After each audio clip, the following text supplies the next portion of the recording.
I am Dr. Lakshmi Shweta Karlapudi, obstetrician and gynecologist practicing at Sanjeevani Hospital, Gadital, Hadapsar, Pune.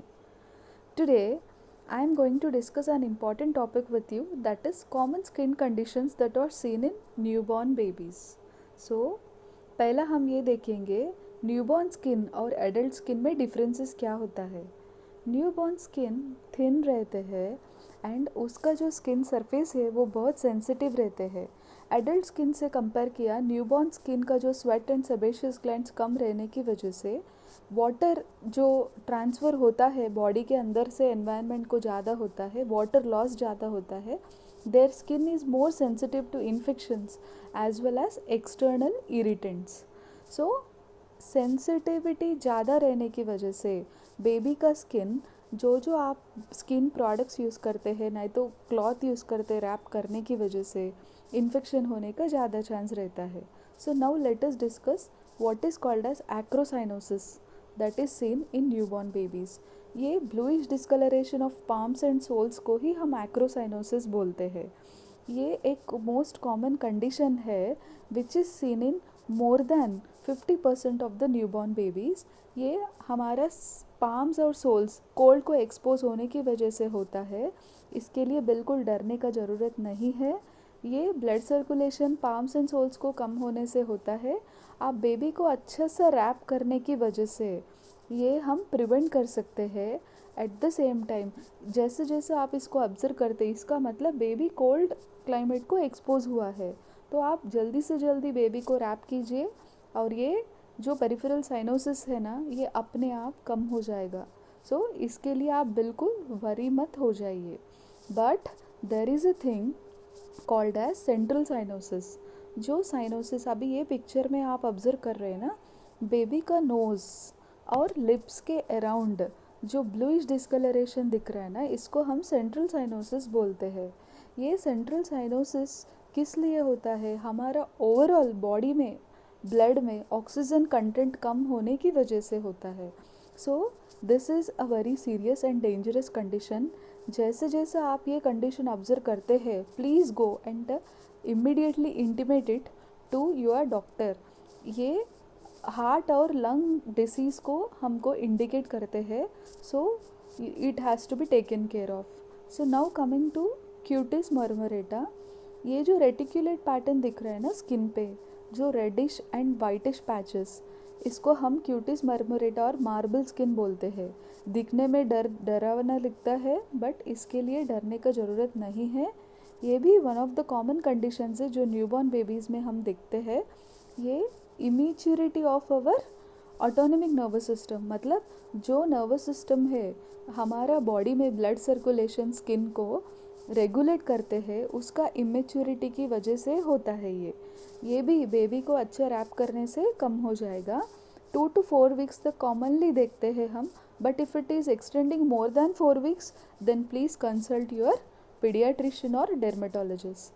So now coming to another condition, that is physiological desquamation of the skin. So that is ये जो image में आप देख रहे हैं ना, जैसे जैसे स्किन पील ऑफ हो रहा है, ये हम पोस्ट मैच्योरिटी बेबीज़ में देखते हैं. मतलब जो बेबीज़ पूरा 9 महीना 7 दिन होने के बाद पैदा होता है ना, वो बेबीज़ में इसको ओल्ड मैन स्किन भी बोलते हैं हम. ये जो डेड ड्राई स्किन है वही पील ऑफ होके नया स्किन आएगा. ये कंडीशन ऑब्ज़र्व किया, डरिए मत. बेबी को अच्छे से मॉइस्चराइज कीजिए जब आप उसको नहाते हैं. So it is a condition for which you need not worry at all. And ये जो कंडीशन अभी ये पिक्चर में दिख रहा है ना, इसको हम हार्लिक्विन डिस्कलरेशन बोलते हैं. ये थोड़ा अजीब दिखता है, बट इसके लिए भी डरने का ज़रूरत नहीं है. Half of the body pink रहेगा या रेड रहेगा and half of the body pale दिखता है. There is also demarcation line in between these two. ये भी immaturity of autonomic nervous system, that is blood circulation का ही इश्यू है. This is also normal, don't worry, no need to worry. Baby को एक side सोने की वजह से उस तरफ का ब्लड वेसल्स डायलेट होके रेड हो जाते हैं. वापस उसको नॉर्मल कंडीशन में लाने के बाद ये नॉर्मल हो जाते हैं. If this condition usually last for only 20 minutes, इससे ज़्यादा देर रुक रहा है और otherwise it is increasing, then please consult your doctor. Now coming to the most common patches that we see in the babies, these are the grayish, greenish, bluish patches. These are called Mongolian spots.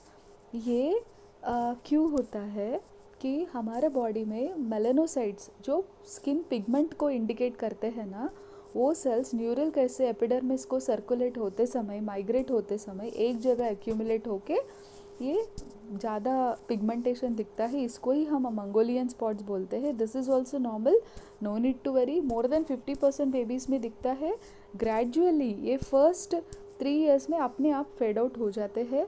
No need to worry at all, it doesn't need any medical attendance. So now coming to another important thing that is also most commonly seen in newborn babies. More than 50% of the babies have this condition. This is called Salmon patch or angel's kiss. ये जो छोटा छोटा capillary blood vessels है ना, वो dilate होके baby का forehead पे मोस्ट कॉमनली और नेप ऑफ द नेक, मतलब नेक का बैक साइड में ये कॉमनली दिखाई देता है. These are also very normal condition, benign है, इसके लिए बिल्कुल डरने का ज़रूरत नहीं है. जैसे जैसे बेबी बढ़ता है फर्स्ट 1-2 years में ये अपने आप ग्रेजुअली फेड आउट हो जाते हैं. बट फर्स्ट सपोज ये बाद एडल्ट लाइफ में भी दिखाई देता है ना, इसको लेज़र ट्रीटमेंट से हम निकाल सकते हैं. So don't worry. And now coming to another condition that is called as milia. ये मिलिया क्या होता है, ये भी हम मोर देन 50% ऑफ न्यूबॉर्न्स में ऑब्जर्व करते हैं, स्पेशली 2nd-3rd डे से.